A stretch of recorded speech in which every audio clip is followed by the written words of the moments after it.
Assalomu alaykum, hurmatli hamkasblar. Mana bugun biz To'qat tumanidagi mahallachilik yo'nalishidagi tomorqa xo'jaligini makkajo'xori ekilgan maydondamiz. Bu maydonga asosan tumandagi oqshom kelajagi ilchizi tomonidan xizmat ko'rsatiladi.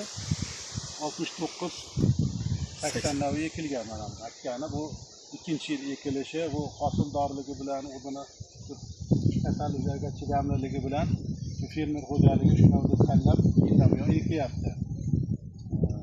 Barcha agrotexnikalari mana shu MTJ tomonidan xizmat ko'rsatiladi bunga. O'zimizda mahalliy navlarga nisbatan 15-17 sentner yuqori hosildorlikka ega bu makkalar. Mana ko'ring, mana qo'ylari ham, hamma hosillar, mana hosil olish nimalari hammasi joy-joyida. Agrotexnikasi o'z vaqtida bajarilgan.